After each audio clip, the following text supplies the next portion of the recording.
He was a billionaire who could buy anything, except his daughter's voice. The best doctors in the world had failed. Specialists gave up hope until one ordinary boy on a playground did what no clinic ever could. And in that moment, their lives changed forever. Michael Anderson had built his life on rules, precision, and unshakable order. From the moment he graduated at the top of his class at Harvard to the day he signed the contract that turned his company into a billion-dollar empire, he believed everything could be calculated and controlled if you worked hard enough. And in many ways, that was true. His employees called him a visionary. The press painted him as ruthless yet brilliant. Shareholders adored him. But when Michael came home at night, he shed the mask of power, the polished suit, the confident stride, and he became something far more fragile, a father who could not fix the one thing that mattered most. His daughter Lily was 5 years old in the center of his universe. She had soft brown curls that framed her small face, the same warm brown eyes he saw in the mirror, and a laugh that made him forget every boardroom battle. But she never spoke. Not a single word in 5 years. Doctors had given long explanations about developmental delays, selective mutism, and neurological pathways that might or might not wake up with therapy. Michael had listened, nodded, paid for the best specialists, and waited for results.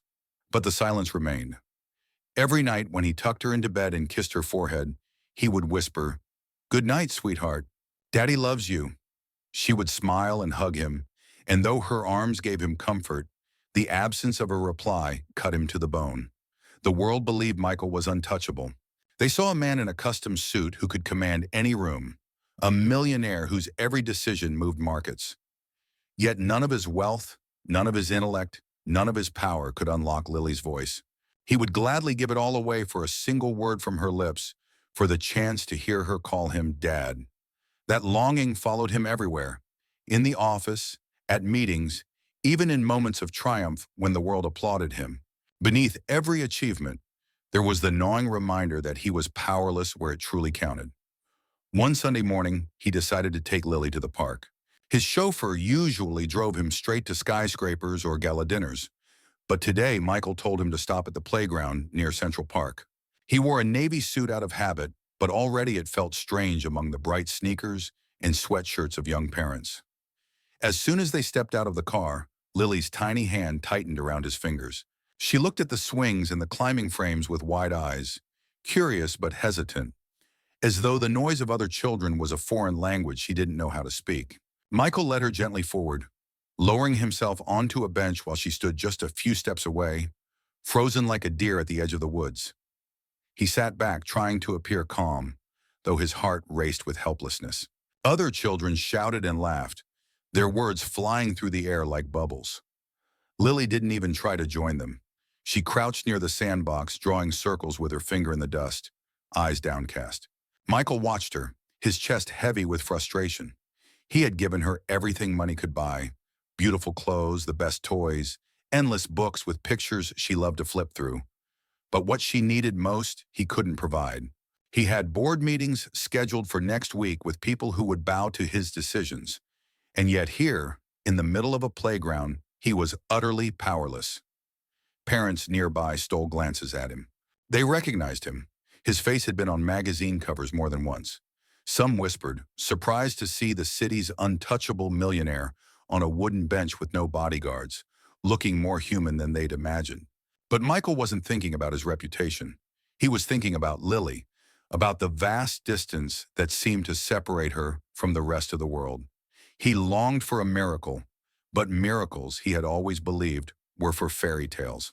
And yet as he leaned forward, elbows on his knees, watching his daughter trace silent shapes in the sand, a strange feeling flickered inside him. Something about this day felt different, as if fate was circling close. He didn't know why. He couldn't explain it. But for the first time in years, Michael allowed himself to imagine that maybe, just maybe, the silence that defined his little girl's life was not permanent. Perhaps life was about to surprise him in a way no contract, no negotiation, no calculated risk ever could. The sun filtered through the branches overhead, casting moving patches of light onto the playground, and Michael adjusted his cufflinks out of habit, though he was not in a boardroom and no one here cared about his appearance. He watched Lily crouching near the sandbox, her small hands brushing over the grains of sand, her lips pressed together in silence. He wanted her to feel free, to laugh like the other children, but the invisible wall that separated her from the world was still there. Then suddenly Michael's gaze shifted when he noticed another child making his way toward the sandbox. A boy, perhaps 6 or 7 years old, with tousled blonde hair and a boldness in his stride that only children carried. He held a small red toy car in his hand, its paint chipped from overuse, and without hesitation, he plopped down in the sand just a few feet from Lily.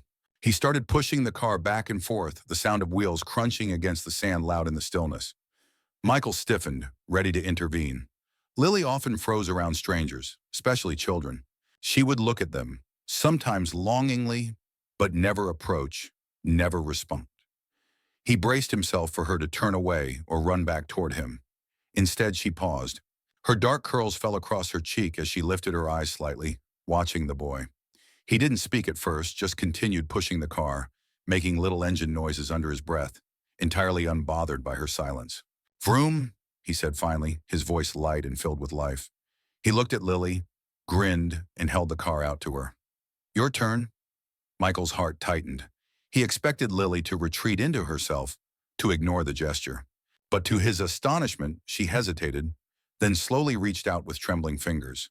She took the car and pushed it clumsily across the sand. The boy laughed, not in a mocking way but with pure delight, and cheered, "Good one!" He made the sound of a cheering crowd, hands raised in the air, and Lily's lips curved ever so slightly, the faintest hint of a smile. Michael's breath caught. He leaned forward on the bench, gripping the wooden slats as though steadying himself. It was such a small thing, a smile, a shared game of cars, but to him it was monumental. He could see the crack in her wall, the tiny light breaking through. The boy's mother soon appeared nearby. She was strikingly beautiful, with long chestnut hair tied loosely at the back, and eyes that seemed to notice everything. She wore a simple cream blouse and jeans, nothing extravagant, yet she carried herself with a quiet elegance. Michael saw her kneel a few steps away, watching her son, her smile warm but tired, as though life had demanded more of her than it should have. "Ethan," she called softly, her voice kind but firm. The boy looked up at her, then back at Lily and shook his head. "I'm playing, Mom." The woman's eyes lifted to Michael's, and for a moment the world seemed to still. He wasn't used to people looking at him without pretense. Most carried awe, or fear, or ambition in their gazes. But hers was different. It was clear, steady, and without judgment. She didn't see the millionaire, the man in the navy suit with a driver waiting nearby. She only saw a father sitting tensely on a bench, watching his daughter in the sandbox. Michael gave a polite nod, the kind he often used in business when words weren't necessary. She returned it with the faintest smile before turning her attention back to her son. Ethan, still determined, pushed the car toward Lily again. "Save room," he urged. "It's better when you say it." Michael froze. He felt his chest constrict as he looked at his daughter. Lily's small fingers curled around the toy car. She looked at the boy, her lips parted slightly, her chest rising with an unsteady breath. For a second, Michael thought he was imagining it. Then came the sound, soft, broken, barely a whisper. V. Vroom. Michael's entire world tilted on its axis. He nearly stood up, his hands trembling, his eyes wide with disbelief. It wasn't loud, it wasn't clear, but it was a word. A word. Her first word. Ethan clapped, laughing with sheer excitement, and Lily's face lit up with a glow Michael had never seen before. She giggled silently, but the sparkle in her eyes told him she knew what she had done. She had spoken. Michael pressed a hand to his mouth, overwhelmed. His throat ached with emotion he couldn't swallow. 5 years of silence, of waiting, of endless doctor visits, and it was a little boy with a chipped toy car who had succeeded where specialists had failed. When he looked up again, the boy's mother was staring too, her eyes wide, her hand covering her heart. Their gazes locked once more, and this time, Michael saw something shift in her expression. She had witnessed the miracle with him, shared the impossible moment. For the first time in years, he didn't feel alone in his fight for Lily. He wasn't just a man in a suit, a powerful CEO. In this fragile, life-altering instant, he was simply a father. and she seemed to understand that completely. Michael knew, deep in his bones, that nothing would ever be the same again. Michael could hardly sleep that night. He lay awake in his penthouse, staring at the ceiling as the city lights painted restless shadows across the room. His mind kept replaying the sound of his daughter's voice, fragile, uncertain, but real. The single syllable had pierced through 5 years of silence like a key turning in a long-forgotten lock. He had thought he would never hear it, that her world of muteness would remain unbroken, no matter how much money he poured into therapy, specialists, or experimental programs. But then a boy on a playground, with nothing but a toy car and the fearless innocence of childhood, had managed the impossible. And standing a few feet away had been the boy's mother, who had witnessed it all, her expression a mirror of his own shock and awe. The next morning, Michael sat at the kitchen island while Lily ate her breakfast, her small legs swinging under the stool. He studied her as though she were made of glass. Every flicker of her eyes, every subtle movement of her lips held his full attention. She was the same little girl, but somehow she wasn't. Something had cracked open inside her. Twice she let out a sound, not words, but sounds that carried intention, like tiny notes breaking free from a tightly sealed box. His chest tightened each time, a cocktail of joy and terror. He wanted to protect this fragile progress with everything he had, as though it were a flame that could be extinguished by the slightest gust. By late afternoon, he couldn't resist. He found himself returning to the playground. His driver glanced at him through the rearview mirror, puzzled but too disciplined to ask questions. When the car pulled up, Michael stepped out with Lily's hand in his. The park was filled with chatter and movement, parents with strollers, toddlers chasing bubbles, the rhythmic creak of swings. And there, in the same sandbox, was the boy, Ethan. His toy car was different today, a blue one, missing a wheel, but his laughter was the same, carefree and inviting. Lily hesitated at the edge of the sand, clutching Michael's hand tightly. But when Ethan spotted her, his face broke into a grin, as if he had been waiting for her all along. "You came back," he exclaimed, bouncing to his feet. He ran to her without hesitation, holding out the car like a peace offering. "Want to play?" Michael crouched to Lily's level, his heart pounding. He searched her eyes for resistance, but instead, he saw something flicker. Curiosity, maybe even courage. Slowly, she let go of his hand.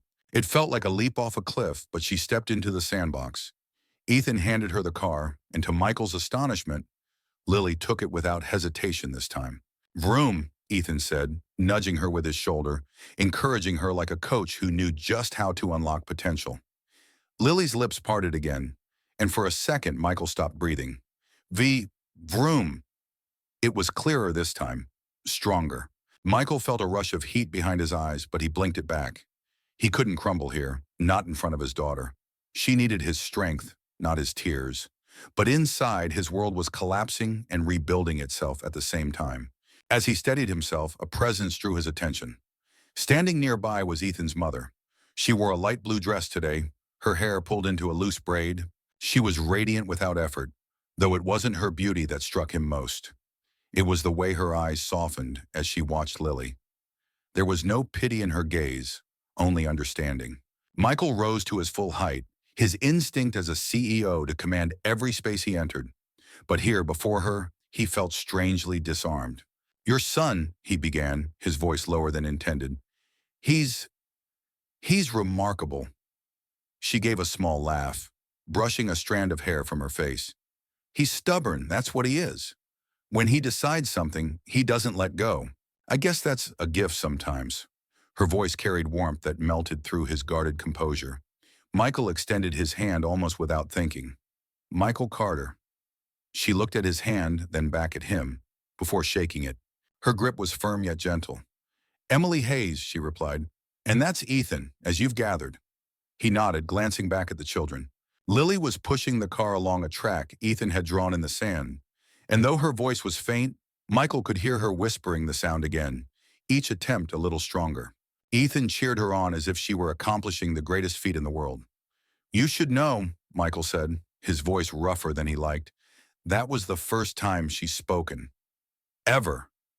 Emily's smile faltered as realization set in. Her eyes widened and then softened, shimmering with a mixture of empathy and awe. "That's incredible." She looked at Lily with a tenderness that made Michael's chest ache. She's brave. And she trailed off, watching her son proudly. He doesn't even know what he's done. He just wanted a friend. Michael found himself studying her more closely. She wasn't like the polished, ambitious people who filled his orbit, always wanting something from him. Emily seemed untouched by that world. She radiated sincerity, and it unsettled him in ways he didn't expect. They stood there in silence for a few moments, both parents watching the miracle unfold before them in the sandbox. And for the first time in years, Michael felt something he hadn't allowed himself to feel. Hope, raw and unfiltered, born from the most ordinary of places. But beneath that hope was a stirring unease. He had no control over this, no strategy to safeguard it. The progress Lily made here wasn't something he could buy, schedule, or guarantee. It depended on a boy with a broken toy car and a woman whose presence lingered in his thoughts longer than he wanted to admit. Michael knew that his life, carefully structured, meticulously guarded, was beginning to unravel. And though part of him feared what it might mean, another part, one he hadn't listened to in years, whispered that maybe unraveling was exactly what he needed. Michael was not a man who wasted time. Every minute of his day was scheduled down to the last detail, and every decision he made was filtered through efficiency and results. Yet over the next week, he found himself breaking his own rules. He visited the playground again and again, not only for Lily's sake, but for something else he could hardly admit to himself. It wasn't just the sound of his daughter's voice that drew him back. It was the presence of Emily and the quiet way she seemed to anchor the chaos in his life. Each day after work, he told his driver to take the long route, the one that ended at the little park tucked between city blocks. At first, it was to see Lily's progress. The transformation was slow but undeniable. Every time Ethan placed a toy in her hands, she seemed to find courage she never had before. Every vroom, every whispered syllable grew stronger, sharper, as though Ethan was unlocking a hidden language only he understood. Michael recorded every small sound on his phone like treasures he never wanted to lose, sending them to her speech therapist, who responded with disbelief. But it wasn't just Lily who changed in that sandbox. Michael felt it too. When he stood beside Emily, time stopped behaving like the rigid structure he lived by. He found himself asking her questions that had nothing to do with business, questions about her life, her childhood, her dreams. She told him she had studied medicine because she wanted to help children, that she worked long hours at the hospital and sometimes came to the park simply to breathe, to let Ethan remind her what life was really about. Michael listened. He wasn't used to listening. Usually people filled the silence with whatever they thought he wanted to hear. But Emily spoke without agenda, without calculation. She wasn't impressed by his wealth, nor intimidated by his power. She treated him as though he were simply another parent, standing there, worried and hopeful for his child. It was disarming and strangely intoxicating. One evening, as the sun melted into gold over the skyline, Michael noticed Lily and Ethan sitting side by side, drawing shapes in the sand. He stood closer to Emily, their shoulders almost brushing, and lowered his voice. "You know," he said, "I've had some of the best doctors in the world tell me my daughter might never speak, that maybe I should prepare myself for that reality." He swallowed, his throat tight. "And then your son comes along, and she says her first word because of him. How do I even begin to understand that?" Emily's gaze remained fixed on the children, but her voice was gentle.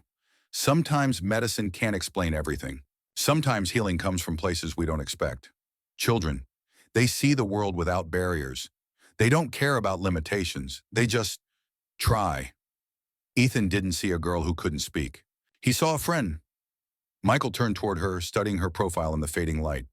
There was a strength in her softness, a kind of wisdom that didn't come from wealth or influence, but from surviving life with open hands. He found himself wanting to know her more deeply than was reasonable, wanting to step into her world and see what she saw. "Emily," he said, testing her name as though it carried weight on his tongue, "do you ever think about what it would be like if life turned out differently? If you had taken another path?" She finally turned her eyes to his, and for a moment the air seemed to thicken around them. "All the time," she admitted. "But then I look at Ethan, and I know I'm where I'm supposed to be, even if it's not easy." Michael felt something stir inside him, something dangerously close to longing. He wanted to ask her what she saw when she looked at him. A man who had everything money could buy, but had failed at the one thing that mattered most, protecting his daughter from her silence. But before he could speak again, Lily's voice broke through. E. It was faint, barely audible, but Michael snapped his head toward her. She was pointing at Ethan, her lips struggling with the sound. Eh, Than. Michael's knees nearly buckled. His daughter had just said a name. Not a sound, not a whisper, but a name. He rushed forward, scooping her into his arms, laughter and tears colliding in his chest. You did it, Lily. You said his name. He kissed her forehead again and again, his heart thundering with joy he hadn't felt in years. Ethan clapped, grinning ear to ear, while Emily pressed her hands to her lips, her eyes shimmering. She looked at Michael, and this time, he didn't need to speak. He saw the reflection of his own feelings in her gaze, hope, wonder, and something that reached far deeper. That night, as his car drove them home, Lily fell asleep in his arms, her small breaths even and peaceful. Michael looked out at the city lights and realized his life was shifting in ways he couldn't control. He had built his empire by knowing every move, anticipating every risk. But this was uncharted territory. And yet, for the first time, he wasn't afraid of the unknown. He was beginning to crave it. Michael had always believed that his strength came from control. Control over his company, his time, his future. But the more he found himself returning to the playground, the more that belief began to crumble. Control meant nothing when it came to Lily. No amount of money, no number of experts, no cutting-edge therapies had been able to draw words from her lips. Yet here she was, now whispering syllables, tentative but real, because of a boy who asked nothing from her except friendship. The following week, Michael asked his driver to adjust his schedule again. He canceled a late meeting, something he had never done before. His colleagues would question his priorities, maybe even whisper that the great Michael Reynolds was slipping. But he didn't care. He needed to see his daughter with Ethan, needed to see what miracle might unfold next. When they arrived at the park, Lily's hand gripped his tighter than usual. She spotted Ethan on the swings, and her whole face lit up. Michael caught the spark in her eyes and thought he could live a lifetime just chasing that light. He walked her over, but before he could say anything, Lily let go of his hand and ran the last few steps to Ethan. Michael froze, stunned. She hadn't run toward anyone in years. She usually clung to him or shrank back from strangers. But now she laughed, an unsteady but true sound, and climbed onto the swing beside Ethan without hesitation. Emily was sitting on the nearby bench, a book resting closed in her lap. She looked up as Michael approached, and their eyes locked for a heartbeat longer than was necessary. She smiled, not the polite kind, but one that reached her eyes, softening them into something that unsettled him in the best way. "You're here again," she said quietly as he sat beside her. "Of course," he replied, his voice lower than he intended. "I couldn't stay away, not after what happened last time." Emily nodded slowly, her gaze returning to the children. "She's changing, Michael. Every day she's opening up more. You see it, don't you?" He followed her eyes. Ethan was teaching Lily how to pump her legs to swing higher. She wasn't speaking, but her lips were moving, imitating the rhythm of his instructions. It was clumsy, fragile, but it was progress. "I see it," he admitted. His throat tightened. "I don't think I've ever been so terrified in my life. I've built everything I have by knowing how to win. But with her, I never knew how. I've been powerless." Emily turned toward him then, her voice steady but full of warmth. "That's because with children, it isn't about winning. It's about being there, showing up even when you don't have the answers. You've done that, Michael. You're doing it right now." Her words sank into him, disarming, almost dangerous. He realized how much he wanted to believe her, how much he wanted her to be right. They sat in silence for a while, watching the children. Lily's laughter rang out suddenly, high and pure, and Michael thought his heart might shatter from the beauty of it. He turned his head, caught Emily smiling at the sound, and before he could stop himself, he asked, "How do you do it? How do you stay so grounded? I feel like I'm constantly on the edge of losing control." Emily hesitated, then spoke slowly. "Because I've lost before. I know what it's like to have nothing, to feel like the ground has disappeared under your feet. When I look at Ethan, I remember that even in the darkest places, there's light. You just have to choose to see it. Michael stared at her, realizing with a jolt that she wasn't just beautiful, she was resilient, forged by hardship in a way that made his wealth seem meaningless. He wanted to know what she had endured, what battles had shaped her. But before he could ask, Lily's voice carried faintly toward them. Push! Me! Michael shot up from the bench, his heart pounding. He strode to the swings, eyes wide, barely breathing. Lily looked at him expectantly, her tiny hands gripping the chains, her lips forming the words again, stronger this time. Push me, Daddy. He froze, Daddy. 2 words, a sentence. It was as if the world tilted on its axis. Tears blurred his vision as he stumbled forward and gently placed his hands on her back, giving her the lightest push. She squealed with joy, and the sound felt like sunlight piercing through a storm that had lasted far too long. Emily was on her feet now, one hand over her heart, her eyes glistening as she watched. Ethan cheered, clapping for his friend. Michael couldn't stop himself. He leaned forward, kissed Lily's hair, and whispered brokenly, "You're amazing, sweetheart. You're perfect." That night, long after they had left the park, Michael sat by Lily's bed as she slept. He couldn't shake the sound of her voice from his head. For the first time in years, he let go of the crushing weight he'd been carrying. The fear, the helplessness, the loneliness. He felt something shift inside him, something raw and liberating. And yet, as he thought about Emily's smile, her quiet strength, and the way her presence seemed to breathe life into both him and Lily, another thought began to form. One he wasn't ready to say aloud.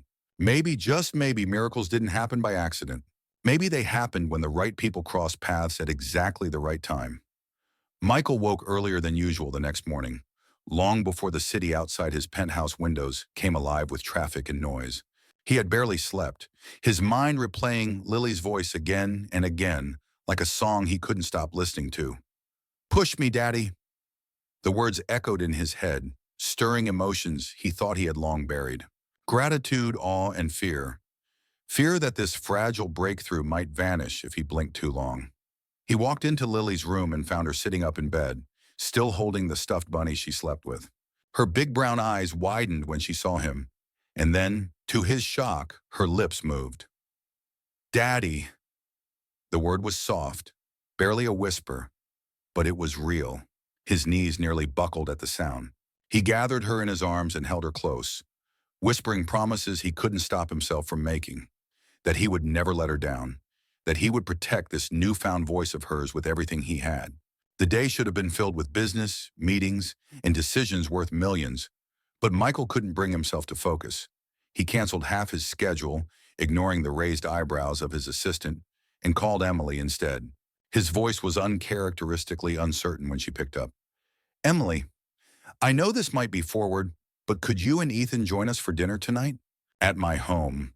There was a pause on the line, the kind that made him wonder if he had overstepped. Then her warm, cautious voice replied, "Are you sure? That's a big step." "I'm sure," he said without hesitation. "Lily, she needs you both, and so do I."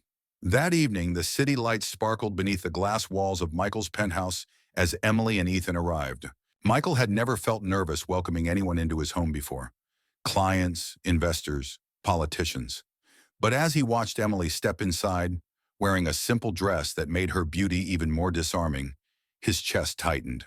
Ethan rushed forward to greet Lily, who, to Michael's amazement, smiled and whispered his name. "Ethan." The boy's face lit up as if he'd been given the greatest gift in the world. Dinner was unlike anything Michael had ever experienced in that cavernous dining room.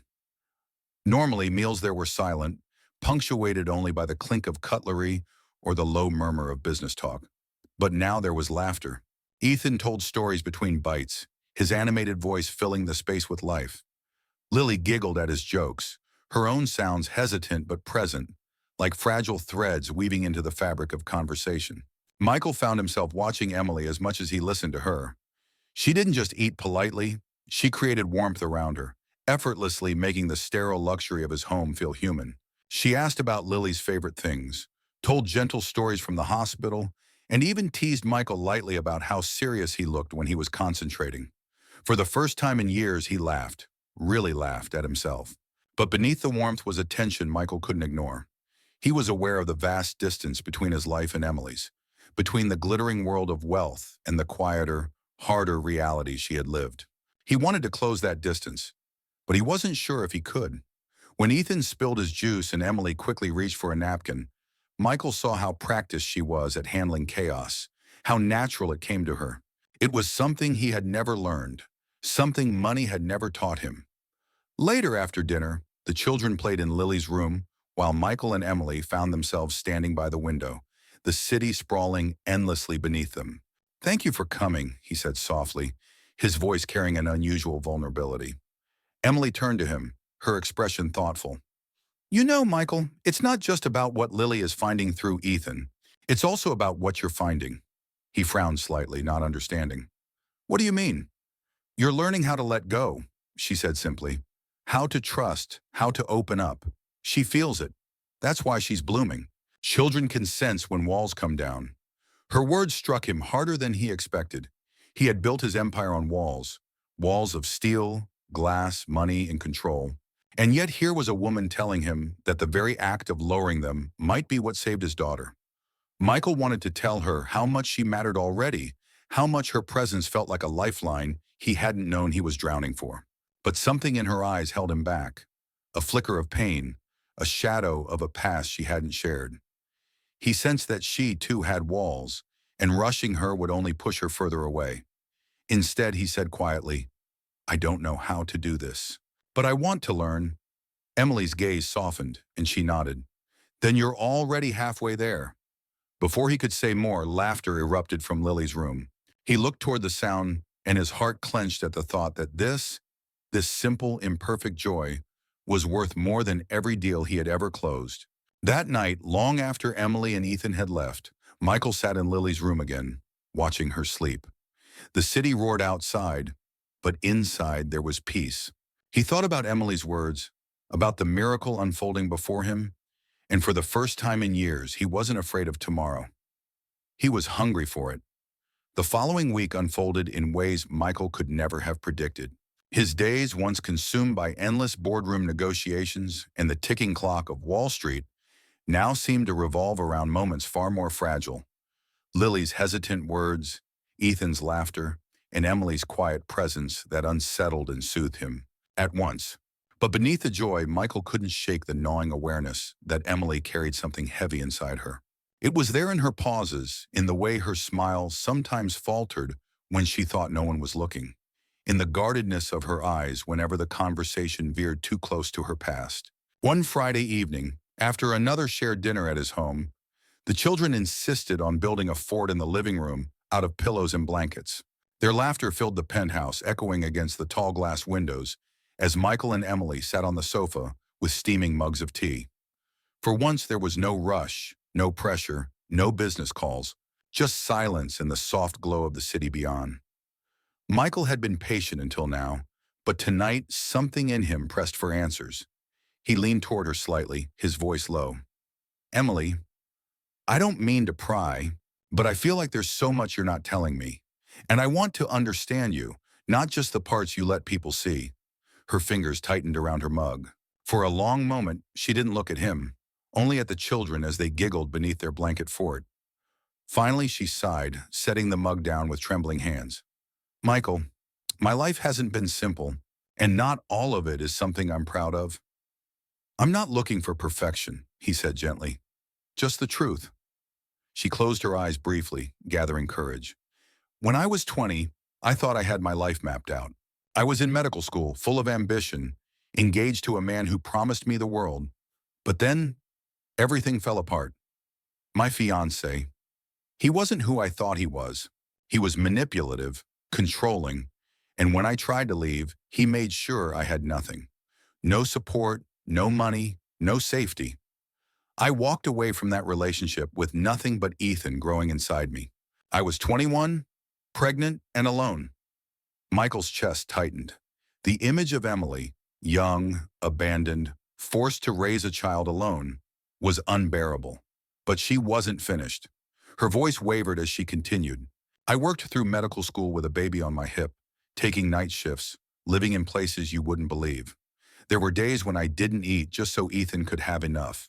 And all the while I lived with the fear that my ex would find us. He never did. But the scars, they don't fade easily. That's why I'm cautious. That's why I don't let people in easily. Because every time I have, I've paid the price. Silence settled between them, heavy and raw. Michael didn't move for a moment, absorbing the weight of her story. Then slowly he reached across the space between them and took her hand in his. "You're stronger than anyone I've ever met," he said firmly. "You've carried more than most people could bear, and you've turned it into something beautiful." Ethan is proof of that. And Lily. She feels it too. She trusts you because she sees that strength. Emily's eyes shimmered, though she quickly blinked the tears away. "I don't feel strong most days," she admitted. "Most days I just feel tired. But when I look at Ethan, I know it was worth it." Michael wanted to say more, wanted to tell her how much her courage humbled him, how fiercely he admired her. But the words tangled in his throat. Instead, he squeezed her hand and simply stayed there, present in her pain and her strength. A sudden burst of laughter interrupted them as Lily's head popped out of the blanket fort. "Daddy!" she called, her small voice still slightly shaky but clearer than ever before. "Come play." The sound pulled tears to Michael's eyes. Emily smiled through her own emotion and whispered, "She's talking more because she feels safe. You've given her that." "No," Michael said softly, watching Lily and Ethan play. "You've given her that. You and Ethan." Emily looked at him, and for the first time, the walls she had held so tightly around herself seemed to soften. She wasn't ready to let them fall completely, but there, in the golden glow of the city lights and the laughter of their children, a bridge had begun to form. Michael knew then that this was more than chance. This was a turning point, and he vowed silently that whatever shadows haunted Emily's past, he would never let them touch her, or their children, again. The following Sunday dawned with a crisp brightness that carried the promise of something new. Michael decided it was time for Lily to take a step beyond the quiet confines of their home and the secluded playgrounds where she had been slowly finding her voice. He had signed her up for a children's art showcase at the community center, a small event where kids could draw, paint, or perform something in front of parents and neighbors. He had not told Emily until that morning, fearing she might think it was too much for Lily, but to his surprise, Emily only smiled and said softly, "She's stronger than you think." The community center buzzed with families and children, the air thick, with chatter, clinking coffee cups, and the smell of freshly baked muffins. Ethan ran ahead, his excitement bubbling over as he tugged on Emily's hand, eager to see the other kids' artwork. Lily, however, clung to Michael's side, her little fingers gripping his sleeve as her wide brown eyes scanned the crowd nervously. She had always been shy, but today the weight of expectation made her retreat deeper into herself. Michael bent down to her level, brushing a strand of hair from her face. "Sweetheart," he whispered, "you don't have to do anything you don't want to. Just being here is brave enough. But if you feel ready, I'll be right here." Emily crouched beside them, her presence calm and steady. "Lily, remember how you showed me your drawing of the stars last week? How you told me what they meant? That was beautiful. If you share even a little of that today, people will love it." The little girl looked from her father to Emily and then to Ethan, who gave her an encouraging thumbs up. Something softened in her expression, and with a tiny nod, she held her father's hand a little less tightly. When the time came for Lily's group, the children were ushered onto a small stage with easels and crayons. Most of the kids chattered loudly, presenting their scribbles with the fearless abandon of youth. Lily, however, stood silently at first, staring at her drawing of a house with two tall figures, a smaller one, and a dog. She had worked on it for days with Emily, who had encouraged her to use art to express her dreams. The host of the showcase gently nudged her. "Would you like to tell us about your picture, sweetheart?" The room went still. Parents leaned in, children quieted, and Michael felt his heart hammer against his ribs. Lily's lips trembled as she glanced at him, then at Emily and Ethan. For a terrifying second, Michael thought she would run. But then, in the faintest, most fragile voice, Lily said, "This is my family." The microphone caught her words clearly. A collective gasp rippled through the audience as Lily continued, her voice growing stronger with each sentence. "That's my daddy. That's me. And that's Emily and Ethan, because they make me feel safe. They make me feel happy. And this is the home I dream of. Tears burned Michael's eyes. He wasn't alone. Emily's hand flew to her mouth, trembling, while Ethan clapped so loudly it startled the other kids. The audience, many of whom knew Michael by reputation as the untouchable CEO, now saw him simply as a father, his little girl's world. The applause that erupted wasn't polite. It was heartfelt, raw, and thunderous. Michael stood frozen, overwhelmed by pride, grief, relief, and a love so vast it felt like it might split him in two. He caught Emily's gaze, and in that moment, everything fell into place. Lily hadn't just spoken. She had declared something neither of them had dared to admit fully. They were already a family, bound not by circumstance, but by choice, by love, by healing. As the children left the stage, Lily ran straight into Emily's arms, burying her face against her as if she belonged there. Emily hugged her tightly, tears streaming down her cheeks, and whispered something Michael couldn't hear, but knew was filled with love. Ethan hugged them both, and together they formed a picture almost identical to Lily's drawing. Later that night, as the four of them sat on Michael's balcony watching the city lights shimmer like stars, Michael turned to Emily, his voice steady but filled with emotion. "I think Lily already gave us the answer we've both been afraid to say out loud. We're stronger together. We're a family." Emily looked at him, her face illuminated by the soft glow of the city. "I've been running for so long, Michael, but with you, with Lily and Ethan, I don't feel like I have to anymore." He reached for her hand, holding it firmly as Lily and Ethan giggled beside them. For the first time in years, the weight in his chest lifted. There were still challenges ahead, his demanding empire, her haunted past, but none of it mattered. They weren't facing it alone anymore. Lily leaned against Emily, her small voice breaking the silence with words so clear and pure they felt like a miracle. "I love you, Mommy." Emily froze, then burst into quiet sobs as she hugged the little girl tightly. Michael wrapped his arms around them both, his heart overflowing. The night sky stretched endless above them, but for the first time, Michael didn't feel small against it. He felt complete. The world could call him a millionaire CEO, but tonight he was something greater. He was a father, a man who had found love where he least expected it, a man who finally had the one thing money could never buy: a family. This story reminds us that the greatest miracles don't always come from wealth, power, or the best specialists in the world. Sometimes they arrive quietly in the most unexpected places, on a playground, through the innocence of a child, or the kindness of a stranger. The CEO millionaire had all the resources to try and fix what was broken, but what truly healed his daughter was not money or influence, but connection, love, and the courage of those who cared. To me, the ending shows that hope is never lost, even when science and logic seem to reach their limits. Human hearts carry a strength that no amount of wealth can buy. And maybe the real gift in life isn't being able to control everything, but being open to the small, extraordinary moments that change everything forever.